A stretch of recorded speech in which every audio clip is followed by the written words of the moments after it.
Jaganmohan Reddy birthday సందర్భంగా రాష్ట్రం అంతా కూడా డిసెంబర్ 21వ తేదీన నానా హడావుడిగా అనిపించింది. అంటే సాక్షి ఛానల్, సాక్షి పేపర్లో అక్కడ కనిపించి ఉంటుంది. వాలంటీర్లకు 750 రూపాయలు జీతం పెంచుతూ ఒక జీవోని తీసుకురావడం ఎట్లా చూస్తారన్న ఇవన్నీ?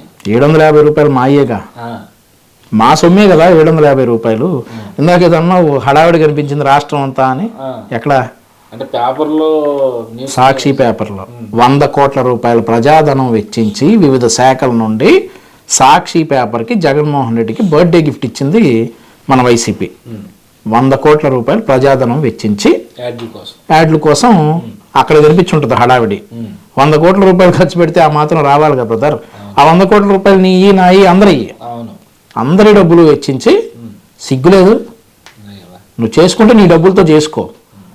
జనాల రక్తాన్ని పీల్చి వసూలు చేసిన డబ్బులతో నువ్వు సాక్షి పేపర్లో యాడ్లు ఇచ్చుకుని నా పుట్టినరోజు అని చెప్పేసి నీ సాక్షి పేపర్కి 100 కోట్ల రూపాయలు ఇప్పించుకుంటావు. ఇక మళ్ళీ అసలు నీ పుట్టినరోజుకు ఒక స్పెషాలిటీ ఉంది జగన్మోహన్ రెడ్డి. ప్రపంచ చీకటి రోజు. మీరు గూగుల్లో కొట్టి చూడండి, December 21 స్టోరీ అంటే వరల్డ్లో షార్టెస్ట్ డే, అంటే చీకటి ఎక్కువ ఉండే రోజు ఈ December 21. మరి జగన్మోహన్ రెడ్డి గారి పుట్టినరోజు ఘనత అట్లా వచ్చింది. చీకటి రోజు నీ పుట్టినరోజు రెండు యాదృచ్ఛికమో, మరి మనవాడు ఆ రోజు పుట్టాడు, ఆ రోజు మనవాడు పుట్టాడు కాబట్టి చీకటి రోజు అయిందో కానీ పరిస్థితి అయితే అది. ఇంకా మా తెలుగు యువత నాయకులు కిలార్ శ్రావణ్ కానీ రావిపాటి సాయికృష్ణ కానీ ఒక వినూత్నమైన ఆలోచన కూడా చేశారు. అసలు ఈ జగన్మోహన్ రెడ్డి పుట్టినరోజుని ఎందుకు నిరుద్యోగ దినోత్సవంగా జరుపుకోకూడదు అని చెప్పేసి ఒక వినూత్న ఆలోచన చేశారు మా తెలుగు యువత నాయకులు. అందులో భాగంగా మా సాయికృష్ణ ఒక అడుగు ముందుకేసి జాబ్ క్యాలెండర్ అని చెప్పేసి నివాళులు కూడా అర్పించాడు జాబ్ క్యాలెండర్కి. ఈ జగన్మోహన్ రెడ్డి పుట్టినరోజు నిరుద్యోగుల దినోత్సవంగా చేసి జగన్మోహన్ రెడ్డి గారి పుట్టినరోజుకి నివాళులు కూడా అర్పించారు. ఆ ఫోటోలు కూడా ఉన్నాయి ఎక్కడో.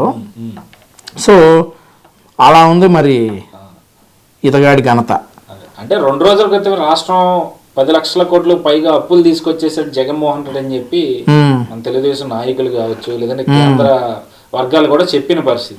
వీళ్ళేమో అంత అప్పులు లేవు, తెలుగుదేశం హయాంలోనే అప్పులు జరిగినాయి, మేము ఇంకా అప్పులను తగ్గించాము అని చెప్పి. ఇంకా నమ్ముతారా బ్రదర్ ప్రజలు? ఇంకా ప్రజలు నమ్మే పనిలో ఉన్నారా? వీళ్ళ మాటలు వీళ్ళు చెప్తారు, చూపించమనండి, దాని మీద రిలీజ్ చేయమనండి, మేము వెళ్తాం, చర్చికి ఎక్కడ రమ్మంటారో వెళ్తాం, వెళ్తే రిలీజ్ చేయమనండి, ఏం అప్పులు చేశారు. తెలుగుదేశం పార్టీ 100 కోట్ల రూపాయల బడ్జెట్తో వెళ్ళింది చెప్తున్నారు వాళ్ళే. ఇంకా అప్పులు ఎక్కడున్నాయి? వీళ్ళు కదా చేసింది అప్పులు. అంటే అంత అప్పులు చేసి ఈరోజు ఉద్యోగస్తులకేమో జీతాలు పెంచడానికి డబ్బులు లేవంటారు, లేదా సిపిఎస్ రద్దు అంటే డబ్బులు లేవంటారు. తినడానికి ఉండాలి కదా వీళ్ళకి, వీళ్ళు తినడానికి ఉండాలి. ఉద్యోగస్తులకు అర్థమైంది, వ్యాపారస్తులకు అర్థమైంది, అందరికీ అర్థమైంది ఇతను అప్పుల అప్పారావు. అప్పులేంది ఇతని బతుకు లేదు. ప్రపంచంలో ఆంధ్రప్రదేశ్ రాష్ట్రంలో అందరిని ఎత్తిన అప్పు ఉంది, కానీ జగన్మోహన్ రెడ్డికి మాత్రం రోజుకి ఎన్నో కోట్ల రూపాయల ఆదాయం ఉంది. అంతే సింపుల్. అంటే అది ఎలా అంటారు. మరోపక్కేమో వాలంటీర్లకి జీతాలు పెంచాయని చెప్పి మరి ఈ డబ్బులు ఎక్కడి నుంచి వస్తాయి? వాలంటీర్లకి 750 రూపాయలు పెంచారు. అది నీ సొమ్ము నా సొమ్ము అందరి సొమ్ము కదా. ఇప్పుడు వాళ్ళు ఇప్పుడు రాజకీయ ఇప్పుడు ఎమ్మెల్యే అనే ఓటు డమ్మి, వాలంటీర్ అనే ఓడే ఇప్పుడు ఎలక్షన్ చెయ్యాలనేది రేపు వీళ్ళ ప్లాన్. సో అందులో భాగంగా ఈ తాయిలం ఇచ్చారు, 750 రూపాయలు తాయిలం ఇచ్చారు. ఇంక అందులో పెద్ద వింతే ఉంది, ప్రజల సొమ్ము. సో ఈ అంశాన్ని పక్కన పెడితే భారీ బహిరంగ సభ నవశకానికి నాంది అంటే యోగాల ముగింపు సభ జరిగింది. ఒక పక్కేమో మనం కొన్ని ఛానల్స్ లో చూస్తే విపరీతమైన జనం కనిపించిన పరిస్థితి. అధికార పార్టీకి సంబంధించిన ఛానల్లో చూస్తేనేమో ఖాళీ కుర్చీలు, మాట్లాడుతుంటే వెళ్ళిపోతున్నారు అంటూ కూడా. ఆ సాక్షి పేపర్ లో ఉండే వీడియో ఎడిటర్ ఎవడో గానీ వాడిని మాత్రం మెచ్చుకోవచ్చు. ఏ విధంగా అంటారు? ఇది పరిస్థితి. ఇందులో ఎక్కడన్నా ఖాళీ ఉందా? ఇది సాయంత్రం 6 గంటలకు ఉన్నటువంటి పరిస్థితి. ఆ తర్వాత ఇది మధ్యాహ్నం 3-4 గంటల మధ్యలో ఉన్నటువంటి పరిస్థితి. ఇంకా మీకు అర్థమవుతుంది. ఇక్కడన్నా దీని గ్రాఫిక్ అని అంటారా? This is a drone shot. దీని గ్రాఫిక్ అని అంటారా? ఇక ఎక్కడ కనపడలేదు జనం. ఏం చేయాలి వీడిని? ఇప్పుడు బస్సు యాత్రలో ఉన్నటువంటి ఖాళీ కుర్చీని ఎడిట్ చేసి ఉంటాడు ఇటు. ఆ సామాజిక సాధికార బస్సు యాత్రలో ఖాళీ కుర్చీలు ఉన్నాయి కదా, అవి ఇటు ఎడిట్ చేసేసి పెట్టేస్తే మేము ఏం చేస్తాం? ప్రజలకు తెలుసు. అక్కడ నిలిచిపోయినటువంటి 5 లక్షల మంది సభలో ఉంటే ఇంకో 1,00,000 మంది బయట నిలిచిపోయి ఉన్నారు. వాళ్ళకి తెలుసు విషయం ఏంటనేది. వీళ్ళు చెప్పేవన్నీ నమ్మటానికి జగన్మోహన్ రెడ్డి చెప్పాడు, సాక్షి పేపర్లు అన్నీ వచ్చాయని నమ్మటానికి లేదు అధ్యక్ష అని. అంతే.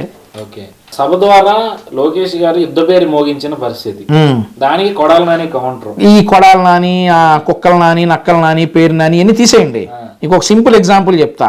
లోకేష్ గారు నిన్న సభలో మాట్లాడతా పోలీసులకు అన్యాయం జరిగింది. పోలీసులు ఎప్పుడు సభ జరిగింది? ఎప్పుడు? 20వ తేదీ సభ జరిగింది కదా. పోలీసులకు అన్యాయం జరిగింది, పోలీసులకు అలవెన్స్లు నిలిపివేశారు, 7 నెలల నుండి పోలీసులకు అలవెన్స్ లేదనే మాట మాట్లాడి తెలుగుదేశం ప్రభుత్వం అధికారంలోకి వచ్చినటువంటి మొట్టమొదటి రోజుల్లోనే పోలీసులకు న్యాయం చేస్తాను అని అన్నారు. ఏది? కొంతమంది పోలీసులు మమ్మల్ని ఎంత ఇబ్బంది పెట్టినా గానీ, ఎన్ని తప్పుడు కేసులు పెట్టినా గానీ, ఎన్ని అనరాని మాట్లాడినా గానీ, మా కార్యకర్తల్ని కుక్కల్లా కొట్టినా గానీ, ఎంట్లా ట్రీట్ చేసినా కానీ నారా లోకేష్ గారు ఒక మాట ఇచ్చారు, పోలీసులకు అన్యాయం జరిగింది, పోలీసులకు మేము అధికారంలోకి రాగానే న్యాయం చేస్తాం అని 20వ తారీఖు జరిగిన సభలో చెప్పారు. ఇవాళ డేట్ అంతా 22. నిన్న 21వ తారీఖు ఈ జీవో 79 గవర్నమెంట్ రిలీజ్ చేసింది. మరేంటి ఈ జీవో 79 ఏంటి? ఆ అలవెన్స్లు మళ్ళీ పునరుద్ధరిస్తా గవర్నమెంట్ నారా లోకేష్ గారి దెబ్బకి దిగొచ్చి రిలీజ్ చేసింది. మరి ఇంతకంటే బెస్ట్ ఎగ్జాంపుల్ ఏంటి యువగళం గ్రాండ్ సక్సెస్ అని చెప్పడానికి? అవునా? So there are no words. ఇది బెస్ట్ ఎగ్జాంపుల్. అంటే యుద్ధ పేరు మోగించానని చెప్పి లోకేష్ అంటే 2009లోనే జగన్మోహన్ రెడ్డి యుద్ధ పేరు మోగించారని చెప్పి యుద్ధ పేరు మోగించి చంచలు కూడా వెళ్ళాడు. ఇది కొడాలి నాని మాటలు ఇంకా పట్టించుకుంటామా బ్రదర్? రాజకీయాల్లో ఉండకూడని మనిషి కొడాలి నాని అన్ఫార్చునేట్లీ వచ్చాడు. సర్దుకుంటాడు, ఇక 100 రోజులు సర్దుకుంటాడు, లేదంటే సర్ది పంపిస్తాం.